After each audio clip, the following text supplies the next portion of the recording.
Is Sparking Zero a victim of modern gaming, particularly when it comes to the split screen feature? We already know we're basically getting one stage in the split screen mode. We're getting the hyperbolic time chamber, and that's it. We won't be able to fight on any other stages in the split screen mode. Now, you can look at this as a L or you can look at this as a W. It's all about how you want to look at this, because the producer was basically saying because of some of the features that they put in this game, it was difficult for them to implement split screen multiplayer while keeping those core elements. Now, even though I'm not a game developer, I'm pretty sure they could have made some compromises to make split screen available on multiple stages, especially on a stage like the World Tournament stage. I'm not sure if it's as simple as just minimizing or turning off the destruction completely, like if that would enable split screen multiplayer on a stage like that, and maybe even just keeping the barrier up so that the fight can't go outside the arena. And they would obviously disable like the animation where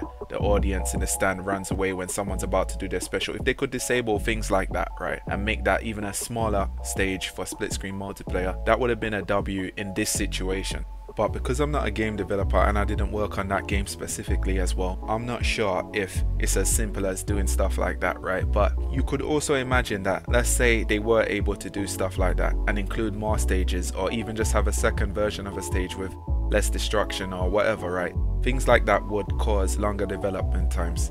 And so I can understand why they wouldn't want to do it, but there's also the case that they could want to save such features for maybe a sequel, or maybe they would want to resell the game like on a PS6 or something and say, oh, with the power of this console we can do that now. You can have local split screen and resell you the game. It's stuff like that I think about when I wonder if this game is a victim of modern gaming, really and truly. And of course it's already a victim of modern gaming. Like pretty much every anime game that comes out nowadays, you know they're gonna milk these characters, you know they're gonna sell you characters in the season pass and all of that, but most of us just accept that and it is what it is. Now, if they had decided to release Sparking Zero with no local split screen, no local multiplayer, right, I would still be happy that this game is coming out. I would still be getting it, right? I'm just really curious. I'm just really wondering and if this game is a victim of modern gaming. I know it's using Unreal Engine 5. This could be a legitimate issue for Sparking Zero. Maybe they just can't get it done. Maybe the devs are incompetent, or maybe they're just thinking long term, how to make profits long term with this franchise. Maybe they want to add it as a new feature in a sequel. We don't know. Time might tell. But you can look at this from the perspective that BT3 had split screen multiplayer, and you're saying this is a continuation of the Budokai Tenkaichi series, and split screen isn't really a thing. It's on it, but it's only limited to one stage, and you're getting the hyperbolic time chamber as the only stage because you're stuck in time, you're stuck in the past.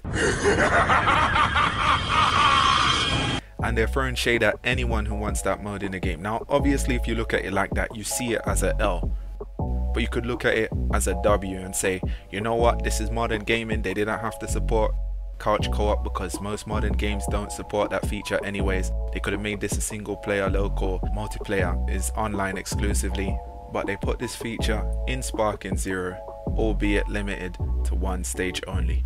Let me know what you think in the comments. If you think this is a L or if you think this is a W for the BT3 fans, the OGs who were playing the original game and are coming to play this as well. RIP, I'm out.